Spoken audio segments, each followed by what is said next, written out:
Mas, kalau saya lapor polisi soal ancaman ini, apakah saya malah akan ditangkap karena belum bayar utang? Jawabannya enggak. Polisi enggak ngurusin masalah utang piutang, soalnya itu ranah perdata. Polisi hanya akan memproses tindak pidana pengancaman dan penyebaran data yang dilakukan oleh si debt collector, jadi jangan takut lapor.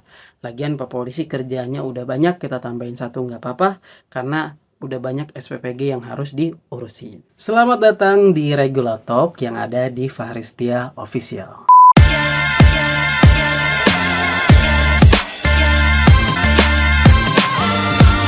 Regulator kita kali ini didasarkan pada pertanyaan dari followers. Jadi tiba-tiba ada WhatsApp dari followers. WhatsAppnya gini. Mas, maaf ganggu waktunya. Ini saya mau tanya, barusan saya ada WhatsApp akan mau menyebarluaskan data pribadi saya dari salah satu DC pinjol. Tindakan saya harus bagaimana, Mas? Izin petunjuk. Mas kan paham soal hukum. Nah, DC yang dimaksud kan pasti debt collector dong. Nggak mungkin Deddy Corbuzier kan ya. Nah, jadi kita sebut saja nama penanya ini Mas Raka ya, bukan nama sebenarnya. Apa sebenarnya ya?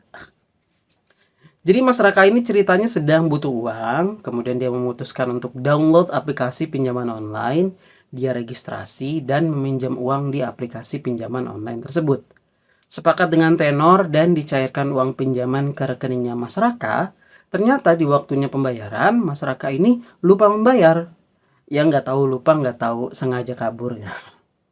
Pasti lupa dong, masa sengaja. Nah, ditagihlah Mas Raka ini sama debt collector. Dan si debt collector ini mengancam akan menyebarluaskan data pribadinya Mas Raka jika Mas Raka tidak mau membayar.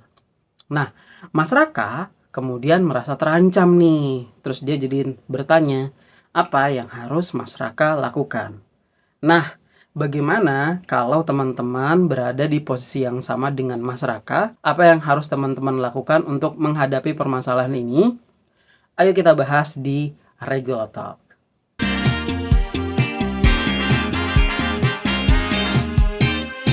Regular Talk. Nah teman-teman, pertama mari kita luruskan dulu satu hal. Minjem uang dan belum mampu membayar itu masalah perdata. Itu urusan utang piutang, tidak ada penjara bagi orang yang tidak mampu membayar utang. Tapi mengancam, meneror, dan menyebarluaskan data pribadi Anda tanpa izin untuk menagih hutang itu adalah tindak pidana atau kejahatan. Nggak peduli apakah Anda meminjam di pinjaman online legal, yaitu yang berizin OJK, atau pinjaman online ilegal, ya yang tidak berizin OJK atau yang bodong ya. Nah, cara-cara premanisme seperti ancaman menyebar data itu dilarang keras di Indonesia. Nah, kalau pinjaman online itu legal, mereka sudah melanggar kode etik dari OJK. Jika pinjaman online itu ilegal, maka sudah jelas itu adalah sebuah tindakan kriminal. Jadi jangan biarkan status terlambat membayar Anda membuat Anda itu merasa pantas untuk diberlakukan seperti kriminal. Jadi Anda itu adalah korban dari metode penagihan yang melanggar hukum. Jadi buat Anda yang bernasib sama, Anda bisa membela diri di hadapan hukum, tapi sebelum itu ayo kita siapin dulu amunisinya.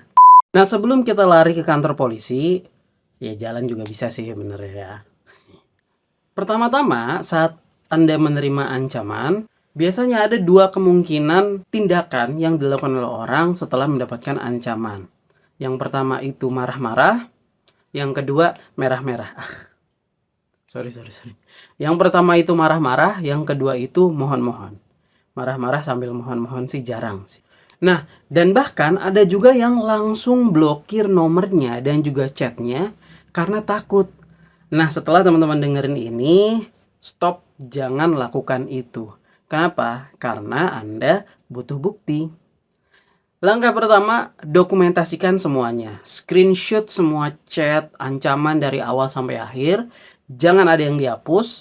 Foto profil WhatsApp penagihnya juga di screenshot, disimpan. Kalau mereka kirim foto editan wajah Anda yang nggak senonoh, biasanya tuh suka bikin tuh mereka kepalanya, mukanya, wajah Anda, badannya, badan Anda juga. Sama dong ya. Badannya badan orang lain yang sedang melakukan atau foto yang tidak pantas gitu ya. Nah, itu juga disimpan sebagai bukti. Nah, langkah yang kedua, kalau mereka menelpon atau mengancam secara verbal, bisa dengan voice recording gitu ya. Nah, rekam pembicaraannya. Karena hampir semua smartphone sekarang pasti punya fitur merekam. Atau simpan aja voice chatnya. Langkah ketiga, catat detailnya. Nama aplikasinya apa, nomor telepon yang digunakan berapa, nomor rekening yang mereka berikan buat transfer itu berapa dan atas nama siapa, ukuran sepatunya berapa, kapan tanggal lahir debt kolektornya. Itu terlalu akrab sih, nggak perlu ya. Nah, setelah semua bukti itu terkumpul, barulah Anda boleh berhenti merespon mereka. Tujuannya apa? Supaya kesehatan mental teman-teman terjaga. Jadi bukti ini adalah amunisi teman-teman kalau nanti teman-teman menempuh jalur hukum atau membela diri saat ada perkara. Baru deh, abis itu boleh dihapus, diblokir, dan lain sebagainya. Tapi tolong jangan blokir aku ya. Nah, sekarang kita masuk ke bagian terpenting. Bagian ini mungkin agak berat, tapi Anda harus paham supaya nggak bisa dibodohi lagi oleh debt collector. Apa dasar hukum untuk memenjarakan mereka yang mengancam menyebarkan data pribadi Anda? Nah, pada dasarnya kita punya 3 senjata utama. Yang pertama, yang paling umum digunakan, ya jelas Undang-Undang ITE. Undang-Undang nomor 11 tahun 2008, sebagaimana telah beberapa kali diubah, terakhir dengan Undang-Undang nomor 1 tahun 2024 tentang informasi dan transaksi elektronik.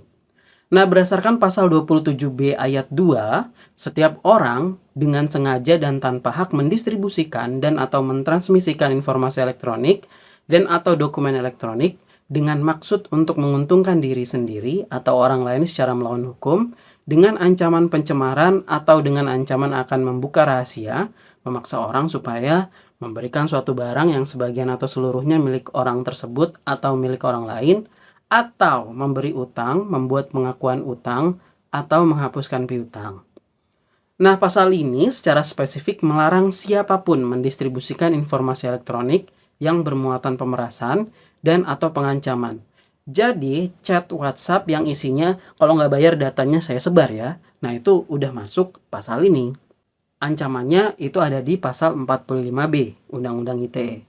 Setiap orang yang dengan sengaja dan tanpa hak mengirimkan informasi elektronik dan atau dokumen elektronik secara langsung kepada korban yang berisi ancaman kekerasan atau menakut-nakuti sebagaimana dimaksud dalam pasal 29, dipidana dengan pidana penjara paling lama 4 tahun dan atau denda paling banyak 750 juta. Buset. Cuma gara-gara nyebarin ancaman pakai WhatsApp, udah bisa kena denda seharga rumah di Parung Panjang. Dan ancaman hukumannya itu bisa sampai 4 tahun penjara. Ya ampun. Sangat disayangkan ya. Sayang. Kemudian senjata yang kedua adalah, nah ini mainan baru nih, yaitu Undang-Undang nomor 27 tahun 2022 tentang pelindungan data pribadi atau Undang-Undang PDP. Nah, jadi berdasarkan pasal 65 ayat 2, setiap orang dilarang secara melawan hukum mengungkapkan data pribadi yang bukan miliknya. Apa itu data pribadi? Berdasarkan pasal 1 angka 1, data pribadi adalah data tentang orang perseorangan yang teridentifikasi atau dapat diidentifikasi secara tersendiri atau dikombinasi dengan informasi lainnya, baik secara langsung maupun tidak langsung melalui sistem elektronik atau non-elektronik. Misalnya foto KTP Anda, nomor telepon kontak darurat Anda, foto selfie Anda, itu adalah data pribadi. Ketika debt collector menyebarkannya grup WhatsApp kantor Anda atau ke orang lain tanpa seizin Anda, tentu saja mereka sudah melanggar pasal ini. Apalagi kalau habis di-share itu tiba-tiba Anda dapat transferan uang gitu kan, atau dapat ajakan casting atau dapat rezeki ya kan? Ya itu parah juga sih. Nah, selanjutnya berdasarkan pasal 67 ayat 2 Undang-Undang PDP, setiap orang yang dengan sengaja dan melawan hukum mengungkapkan data pribadi yang bukan miliknya sebagaimana dimaksud dalam pasal 65 ayat 2 yang tadi, dipidana dengan pidana penjara paling lama 4 tahun dan atau pidana denda paling banyak 4 miliar rupiah. Wow. Banyak, bro.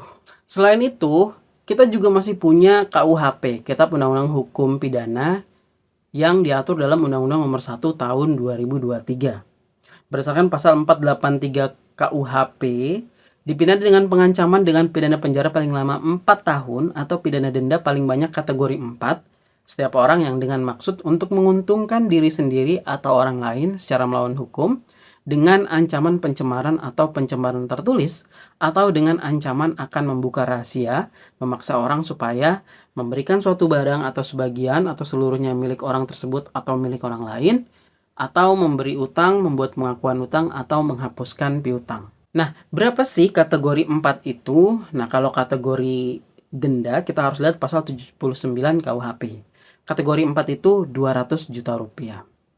Dan khusus jika pelakunya adalah pinjaman online legal, yaitu yang berizin Otoritas Jasa Keuangan, mereka itu melanggar peraturan OJK nomor 10 tahun 2022 tentang layanan pendanaan bersama berbasis teknologi informasi. Dan juga tidak sejalan dengan surat edaran OJK nomor 19 tahun 2023. Jadi, OJK itu dengan tegas melarang penagihan menggunakan tekanan fisik atau verbal, dan dilarang menyebarkan data ke pihak selain kontak darurat yang didaftarkan.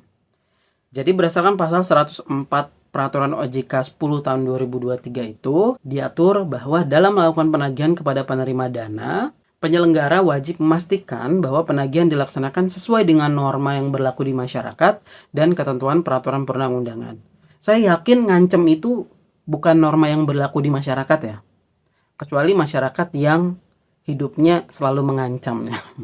Nah, kemudian berdasarkan pasal 105 Peraturan OJK 10 2022 tadi, penyelenggara, ya ini yang kasih pinjaman ya, pinjol gitu ya, yang melanggar ketentuan tersebut itu dikenai sanksi administratif berupa peringatan tertulis, pembatasan kegiatan usaha, dan atau pencabutan izin, yang dapat disertai dengan pemblokiran sistem elektronik penyelenggara. Nah, jadi gara-gara ngancem, itu aplikasinya tuh bisa diblokir. Selanjutnya dalam penjelasan pasal 104 itu dijelaskan bahwa norma yang berlaku di masyarakat antara lain norma kepatutan, kesopanan, dan kesusilaan. Contoh, tidak menggunakan ancaman, kekerasan, dan atau tindakan yang bersifat memperlakukan penerima dana, tidak menggunakan tekanan secara fisik maupun verbal. Selanjutnya ini diperkuat nih dalam ketentuan penagihan angka 5 huruf D angka 2 Surat Edaran OJK nomor 19 tahun 2023 diatur kalau dalam melakukan penagihan, penyelenggara harus memastikan bahwa tenaga penagihan dalam melaksanakan penagihan mematuhi pokok etika penagihan, yaitu penagihan tidak diperkenankan dilakukan dengan menggunakan cara ancaman, kekerasan, dan atau tindakan yang bersifat mempermalukan penerima dana. Jadi udah berkali-kali diatur ya Allah, udah jelas banget ini. Ini kalau masih ada debt collector yang ngancem-ngancem buat nagih, nggak ngerti lagi dia baca apa. Jangan-jangan cuma baca komik Doraemon ya kan. Baca nih peraturan OJK, udah jelas banget dijelasin. Nah, sekarang bukti udah ada, pasal juga sudah paham. Sekarang, kemana kita harus mengadu selain kepada Allah yang Maha Kuasa? Itu benar. Tapi ada beberapa jalur juga yang bisa teman-teman tempuh sekaligus. Yang pertama dan yang paling utama, kalau ancaman sudah keterlaluan, tentu saja ke sahabat kita, sahabat masyarakat, lapor ke polisi. Jangan ke Damkar ya, ke polisi. Jadi teman-teman bisa datang ke kantor polisi terdekat, bisa Polres, Polsek, Polda gitu ya. Masuk ke sentra pelayanan kepolisian, bawa semua bukti, screenshot yang sudah di-print, dan rekaman suara tadi. Digital juga mungkin bisa nanti di copy, dikirim ke polisinya, pokoknya gitu deh ya. Jadi teman-teman bisa bilang ke petugas kepolisiannya, Pak, saya mau melaporkan dugaan tindak pidana pengancaman dan penyebaran data pribadi melalui media elektronik. Nanti teman-teman jelasin aja kronologinya. Teman-teman pinjam duit, telat bayar, kemudian diancam. Kalau Pak polisinya nyeramahin, udah nggak usah didengerin. Yang penting laporan dicatat ya. Udah jangan balik marah-marah sama polisi. Polisi kan melayani teman-teman. Nice. Kalau perlu teman-teman kasih tahu tuh pasal-pasal yang tadi kita bahas. Kalau petugasnya nanya. Jadi jangan takut. Polisi itu wajib menerima laporan masyarakat. Atau Anda juga bisa melapor secara online melalui situs patrolicyber.id. Coba dicek, siapa tahu masih ada ya kan. Kalau lapor ke anjing polisi sih kayaknya nggak bisa sih, itu kan cuma buat bom ya. Atau teman-teman kasih aja video saya itu tuh, nih kata Mas Fahri bisa. Tapi jangan lupa Pak Polisi subscribe. Kemudian yang kedua bisa juga teman-teman lapor ke OJK. Nah ini sangat efektif jika pinjaman online-nya adalah pinjaman online legal. Jadi dia akan terdaftar di Otoritas Jasa Keuangan. Jadi OJK bisa memberikan sanksi pencabutan izin usaha. Teman-teman bisa menghubungi kontak OJK 157 atau lewat WhatsApp di 081157157157 atau email ke konsumen@ojk.go.id. Laporkan perilaku debt collector mereka yang seperti preman. Teman-teman juga mungkin bisa juga datang ke kantor OJK ya. Masa datang ke kantor saya? Saya kan nggak punya kantor. Nah, buat apa teman-teman ngelapor ke OJK? Tujuannya jelas supaya aplikasi atau nomor tersebut diblokir aksesnya. Bisa juga teman-teman akses di laman aduan konten.id. Ini penting juga nih untuk memutus akses mereka ke korban-korban yang lain. Supaya nggak ada lagi yang bernasib sama dengan teman-teman. Tapi sih yang penting bayarnya lancar ya. Nah, sebelum kita tutup, saya mau jawab ketakutan teman-teman korban pinjol. Mas, kalau saya lapor polisi soal ancaman ini, apakah saya malah akan ditangkap karena belum bayar utang? Jawabannya enggak. Polisi enggak ngurusin masalah utang piutang, soalnya itu ranah perdata. Polisi hanya akan memproses tindak pidana pengancaman dan penyebaran data yang dilakukan oleh si debt collector, jadi jangan takut lapor. Lagian Pak Polisi kerjanya udah banyak, kita tambahin satu nggak apa-apa, karena udah banyak SPPG yang harus diurusin. Nah, tambahan nih, kasih tahu kontak darurat teman-teman dan kerabat dekat teman-teman. Bilang jujur, kalau teman-teman lagi ada masalah dengan pinjaman online nakal, kalau ada nomor asing menghubungi, tolong abaikan atau blokir aja, atau bisa juga pakai aplikasi Truecaller atau Get Contact. Ya walaupun saya nggak disponsorin, tapi biasanya itu ampuh sih. Sebelum angkatnya udah ketahuan tuh bisa langsung di reject. Dan bilang juga kalau teman-teman lagi ngurus ini secara hukum. Ya mudah-mudahan sih keterbukaan ini ya bisa mengurangi beban teman-teman secara mental ya. Kalau penyebaran data itu benar-benar terjadi. Nah terakhir teman-teman, saya tahu situasi ini sangat berat. Tapi ingat, Anda punya hak untuk hidup tenang dan hak atas privasi data Anda. Jangan biarkan oknum-oknum ini merampasnya hanya karena Anda sedang kesulitan finansial. Lawan rasa takut dengan pengetahuan, kumpulkan bukti, pahami aturannya, dan beranikan untuk melapor. Tindakan berani teman-teman bisa mencegah hal ini terjadi lagi ke orang lain selain Anda. Nah itu dia tadi pembahasan kita tentang ancaman penyebaran data oleh pinjaman online. Kalian setuju nggak sama pembahasan kita kali ini? Kalau kalian setuju silahkan tinggalkan tuliskan komentar di bawah. Kalau nggak setuju juga silahkan tuliskan komentar di bawah. Kalau kalian makin bingung atau ada pertanyaan silahkan tuliskan juga komentar di bawah. Atau kalian juga bisa langsung DM kita di Instagram angkringan.balik.kantor. Atau bisa juga ke Instagram saya langsung di @fahri_setia.